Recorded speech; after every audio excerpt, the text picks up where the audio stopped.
Mirpur DOHS এর একটি বাসায় ডাকাতি করার অভিযোগে সাবেক এক সেনা কর্মকর্তা ও সাবেক সেনার সদস্য সহ ৪ জনকে আটক করেছে পুলিশ। ২০ জুলাই রোববার বিকেল ৩:৩০টার দিকে মিরপুর ডিওএইচএস এর ১১ নম্বর সড়কের একটি বাসায় এ ঘটনা ঘটে।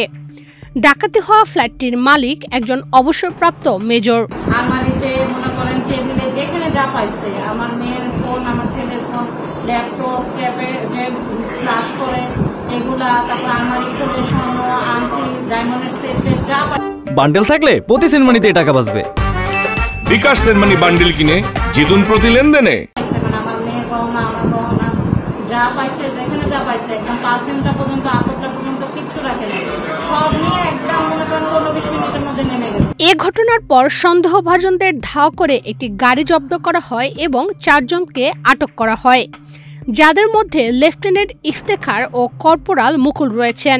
এর মধ্যে ওরা আবার গেটে একটা ঝামেলা করছে, ওই গাড়ি মনে হয় যে গাড়িতে ওরা বের হয়েছে, ওই গাড়ি আরেক গাড়ির সাথে লাগাই দিচ্ছে, নাকি ওরাই যা কিছু নিয়ে আসছে ওগুলার জন্যই ওরাই দৌড়াদৌড়ি করে গ্যাঞ্জাম হয়ে গেছে, জানি না। কন্ট্রোল রুমে এর আগেই আর্মিরা ওদের আটকায় ফেলেছে। আর্মি অফিসার আবার ফোন দেওয়াতে পরে বলছেন যে এই নাম্বার দিয়ে ফোন দেওয়া হয়েছে, ওনারা বলে ডিফেন্সের লোক, কিন্তু এরকম তো কোনো নিয়ম নাই যে কারো বাসায় কোনো ইনফরমেশন ছাড়া, কোনো সার্চ ওয়ারেন্ট ছাড়া যে এরকম করে জিনিসপত্র লুটপাট করে নিবে, এটা তো কোনো আইনের লোক না। আমি এটা যখন আর্মিকে বলছি, পরে বলতেছে যে আমরা দেখতেছি, পরে সাথে সাথে উপর থেকে ফোন দেওয়াতে ওনারা ওদের আটকেছে, আটকে পরে দেখছে যে না, ৩-৪ ব্যাগে করে যা পাইছে সব নিয়ে আসছে। পরে ওরা আবার সব আর্মির ওই ক্যান্টনমেন্টে নিয়ে গেছে, ওদের এই গেট থেকে ওই ক্যান্টনমেন্টে নিয়ে গেছে, নিয়ে গিয়ে ওখানে আটকে রাখছে। আমি বলছি যে আমার আসতে যতক্ষণ লাগে আমি আসা পর্যন্ত ওনাদের আটকে রাখছি। অভিযোগের বরাতে পুলিশ গণমাধ্যমকে জানান, আইনশৃঙ্খলা বাহিনীর পরিচয় দিয়ে বোরহান নামে এক ব্যক্তির খোঁজে ওই বাসায় ঢুকে পড়েন ৫ জন।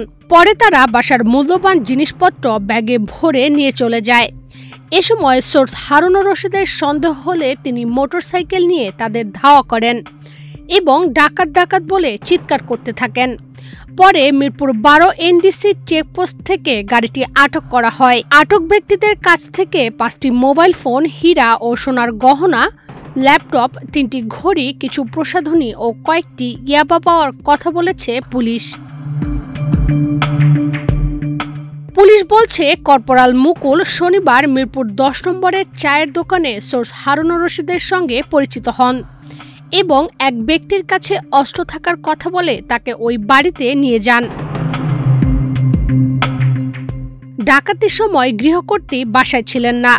তাকে ফোন করে অভিযানের কথা বলে দ্রুত বাসায় আসতে বলেন অভিযুক্ত ব্যক্তিরা। আমাকে ফোন দিছে একটা নাম্বার দিয়ে, যে আপনি এমন বলতেছেন, আপনি কোথায় আছেন? আমি তো বাড়িতে আছি। কে বলতেছেন বলেন? বলছে আপনি বাসায় নাই, আপনার বাসায় আসেন। পরে বলে কেটে দিচ্ছে। পরে আমি আবার ফোন দিই ওই নাম্বারে, আমি আপনি কে বলতেছেন, কি জন্য ফোন দিচ্ছেন বলেন, কি দরকার, আপনি আমাকে বলেন যে আপনি কি জন্য ফোন দিচ্ছেন, আপনি কে? বলছেন না, আপনার বাসায় আসেন, আমরা প্রশাসনের লোক, আপনার বাসায় রেট দেওয়া হয়েছে, আপনার বাসায় অস্ত্র আছে, আমরা তল্লাশি দিতেছি, আপনি কোথায় আছেন? তাদের বাসায় আছেন। আমি তো ধানমন্ডিতে আছি, আমার তো আসতে দেরি হবে, আপনার কি দরকার আছেন আমাকে বলেন। না, আপনার ছেলে অস্ত্র ব্যবসায়ী করে, আমরা ইনফর্ম পাইছি আপনার বাসায় অস্ত্র আছে, আমরা যেমন তল্লাশি দিতেছি, আপনি কোথায় আছেন? হয় আমরা যাই, নাকি আপনি আসেন। আমি ধানমন্ডি আছি, আপনি আসলে আসেন, নাহলে আমি আসতেছি, আপনারা থাকেন, আপনি পরিচয় দেন যে আপনি কি অফিসার, কোন থেকে আসছেন, আপনাকে কে পাঠাইছে, কি ইনফরমেশন আছে। আপনি আমার বাসায় তল্লাশি করতে গেলে তো আমাকে আপনার কি দেখাতে হবে, যে আপনার কাছে যে সার্চ ওয়ারেন্ট আছে এটা আমাকে দেখাতে হবে, বলতে হবে যে আপনি কোন অফিসার থেকে আসছেন, আপনাকে পরিচয় দিতে হবে। এমনি তো আপনি আমার বাসায় সার্চ করতে পারেন।